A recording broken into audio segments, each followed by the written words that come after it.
Assalamualaikum warahmatullahi wabarakatuh. Kami dari kelompok 3 akan mempresentasikan proposal penelitian kami dengan judul Bias yang didorong oleh Heuristic Overconfident Bias dan Loss Aversion dalam keputusan investasi, efek mediasi dari persepsi risiko. Dengan anggota kelompok sebagai berikut.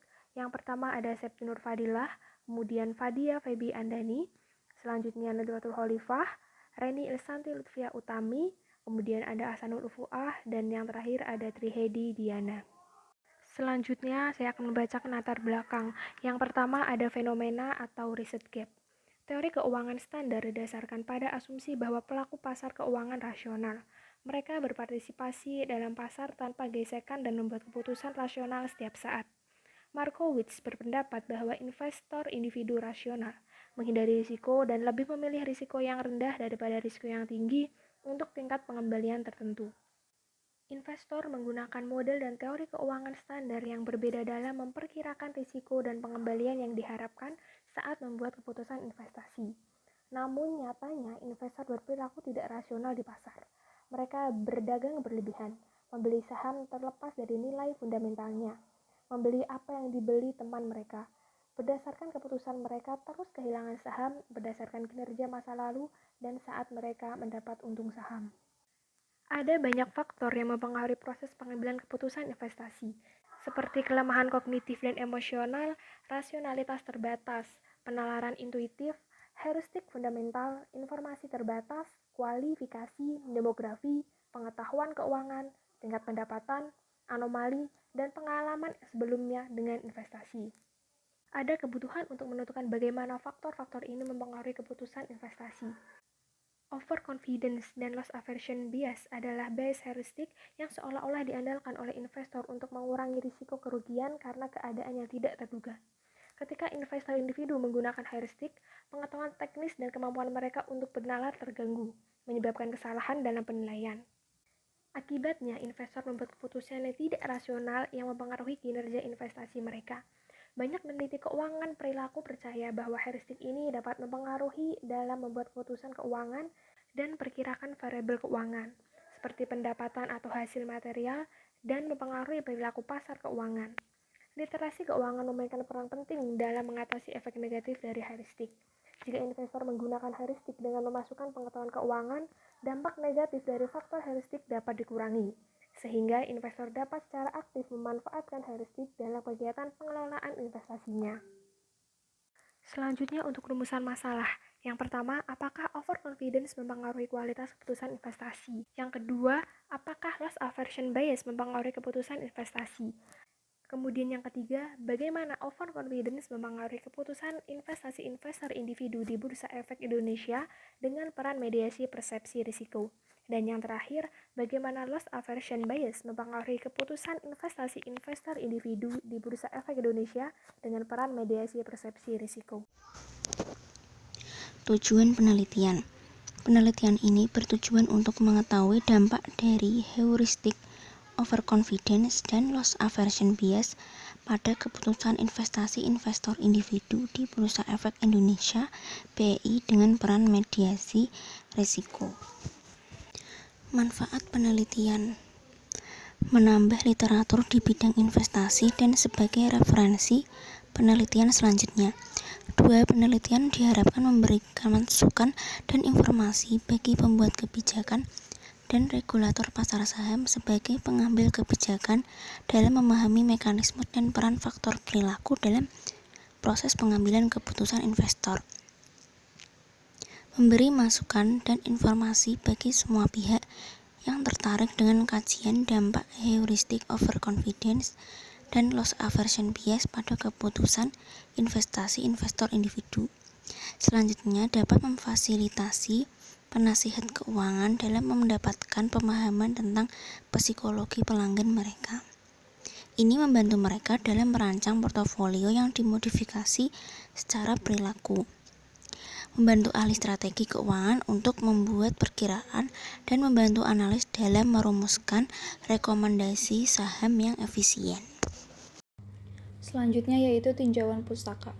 Sejumlah peneliti telah menyelidiki dampak bias perilaku terhadap keputusan investor individu dan bagaimana mereka berperilaku dalam budaya atau lingkungan yang berbeda, serta mempelajari hubungan bias emosional dan kognitif dalam risk perception. Beberapa hasil mereka sangat relevan dan berharga untuk penelitian ini. Tinjauan penelitian terbatas sebelumnya tentang hubungan antara overconfidence bias, loss aversion bias, dan pengambilan keputusan dan kinerja individu risk perception disediakan di bawah ini. Selanjutnya yaitu teori utama. 1. Keputusan investasi. Investasi adalah proses pembelian aset dari sumber daya yang tersedia dengan tujuan memanen manfaat masa depan yang lebih besar. Dalam istilah pasar modal, aset ini mengacu pada aset instrumen keuangan, yaitu surat berharga dan instrumen yang dapat diperdagangkan. Keputusan investasi yang optimal dan rasional bergantung pada pengetahuan keuangan tingkat lanjut. Standar keuangan mengasumsikan bahwa orang memiliki informasi yang lengkap dan membuat selalu keputusan yang rasional. Namun, keuangan perilaku mengasumsikan bahwa keputusan investasi sering tidak rasional karena informasi yang tidak sempurna, rasional terbatas, tidak normal, heuristik dasar, bias psikologis atau bias perilaku. Yang kedua yaitu heuristik. Menurut psikolog Gestalt Max Wertheimer, Wolfgang Kohler, Karl Duncker, dan beberapa filsuf belakangan, terutama oleh Simon, heuristik digunakan untuk memandu pencarian informasi dan ubah deskripsi masalah untuk memfasilitasi solusi. Dari asalnya, istilah heuristik memiliki metode yang berguna dan penting untuk menggambarkan solusi yang diidentifikasi, masalah yang tidak bisa ditangani oleh logika dan teori probabilitas. Definisi heuristik telah dimodifikasi hingga hampir terbalik. Sedangkan dalam investasi sehubungan dengan penalaran, penilaian, dan pengambilan keputusan, heuristik mengacu pada strategi mencegah orang dari menemukan solusi yang tepat untuk masalah yang diajukan oleh teori kemungkinan. Yang ketiga ada overconfidence bias. Overconfidence adalah bias heuristik kognitif yang dapat didefinisikan sebagai tidak adanya kepercayaan yang beralasan dalam penalaran intuitif, penilaian, dan kemampuan kognitif seseorang. Psikolog telah menentukan bahwa overconfidence dapat menyebabkan orang melebih-lebihkan pengetahuan dan keterampilan mereka. Habes dan kawan-kawan berpendapat dengan meyakinkan bahwa investor juga percaya diri melebih-lebihkan keakuratan penilaian mereka sendiri. Oleh karena itu, mereka menciptakan investasi dalam keputusan yang mengandalkan sinyal pribadi dan mengabaikan yang terdaftar. Yang keempat yaitu loss aversion bias. Loss aversion adalah perasaan yang kuat dari dorongan hati investor untuk menghindari kerugian daripada keuntungan. Dampak psikologis karena timbulnya kerugian akan lebih besar dibandingkan ketika investor mengalami keuntungan. Dari pengalaman, investor akan mengingat ketika mereka mengalami kerugian. Kecenderungan bias seperti ini dapat mempengaruhi keputusan investor, di mana investor akan lebih berhati-hati ketika akan membuat keputusan investasi karena investor tidak ingin mengulangi kesalahan yang sama. Mereka tidak ingin merasa terpuruk ketika mereka mengalami kerugian. Selanjutnya yang terakhir ada risk perception. Konsep risiko yang dirasakan mengacu pada bagaimana investor memandang risiko aset keuangan berdasarkan keprihatinan dan pengalaman mereka. Berdasarkan Forlani dan Mullins, risk perception melibatkan cara individu memahami tingkat ketidakpastian dan kemungkinan kerugian terkait dengan tindakan tertentu. Persepsi investor terhadap risiko adalah salah satu faktornya, yaitu faktor penting yang mempengaruhi keputusan investasi mereka. Hubungan antar variabel. Berdasarkan penelitian terdahulu, ditemukan bahwa overconfidence bias dan loss aversion bias dapat mempengaruhi investment decision. Sedangkan berdasarkan dari penelitian yang dilakukan Yao Wen Suking dan kawan-kawan pada tahun 2015 menemukan bahwa persepsi risiko sepenuhnya memediasi hubungan antara overconfidence dan proses pengambilan keputusan yang diimprovisasi, dan sebagian memediasi hubungan antara keterwakilan dan proses pengambilan keputusan yang diimprovisasi.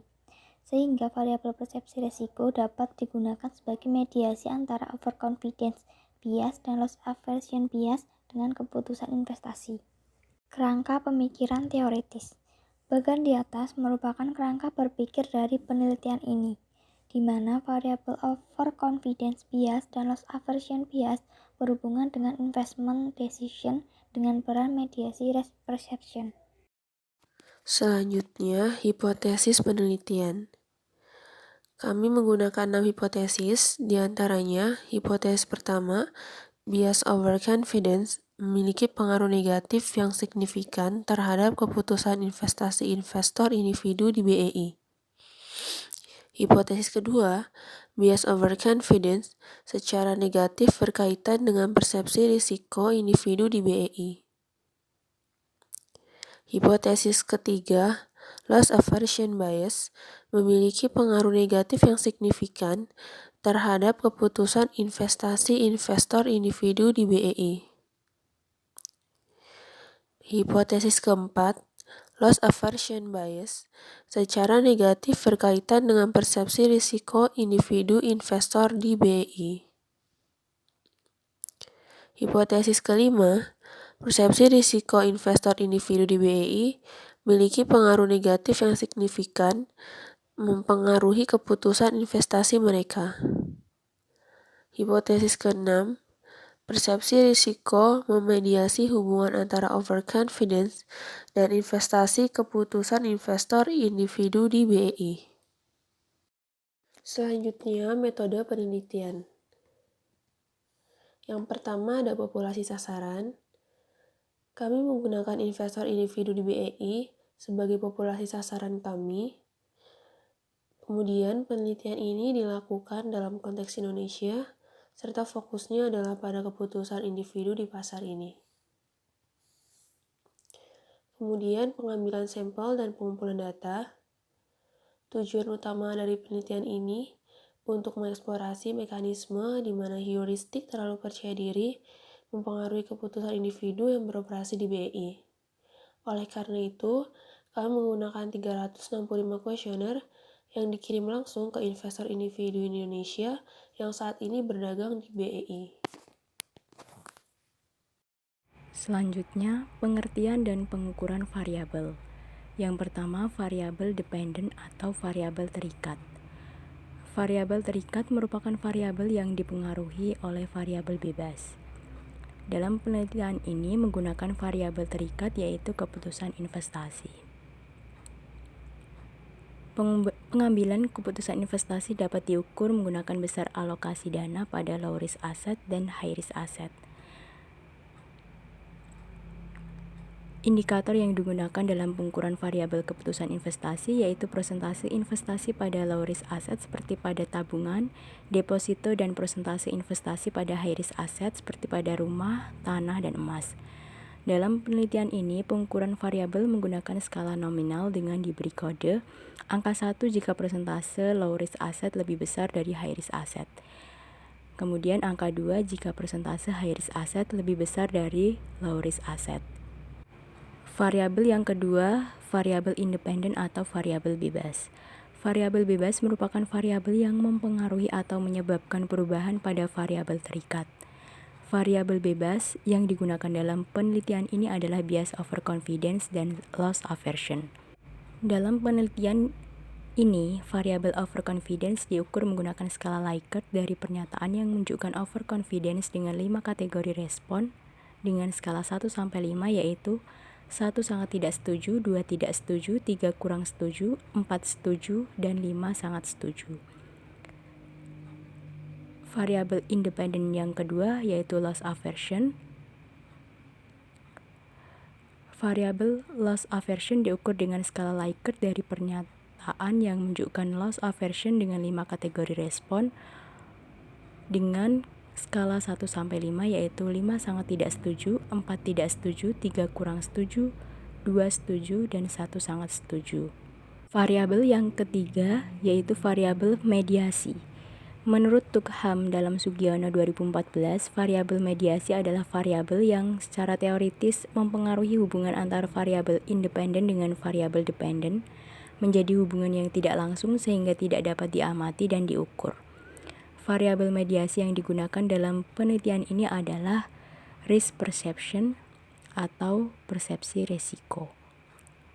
Variabel risk perception diukur menggunakan skala Likert dari pernyataan yang menunjukkan risk perception pada 5 kategori respon dengan skala 1-5, yaitu 5 sangat tidak setuju, 4 tidak setuju, 3 kurang setuju, 2 setuju, dan 1 sangat setuju. Selanjutnya ada metode analisis data. Yang pertama, uji validitas. Uji validitas dalam penelitian ini digunakan untuk mengukur data yang diolah valid atau tidaknya suatu kuesioner. Uji validitas dalam penelitian ini dilakukan dengan metode corrected item dikurang total correlation, yaitu jika R hitung positif dan R hitung lebih dari R tabel, maka pertanyaan tersebut valid. Jika R hitung negatif dan R hitung kurang dari R tabel, maka pertanyaan tersebut tidak valid. Yang kedua, uji reliabilitas. Uji reliabilitas merupakan alat analisis data yang digunakan untuk mengukur suatu kuesioner yang merupakan indikator dari variabel. Sebuah kuesioner dapat dikatakan reliable jika jawaban seseorang terhadap pertanyaan adalah konsisten atau stabil dari waktu ke waktu.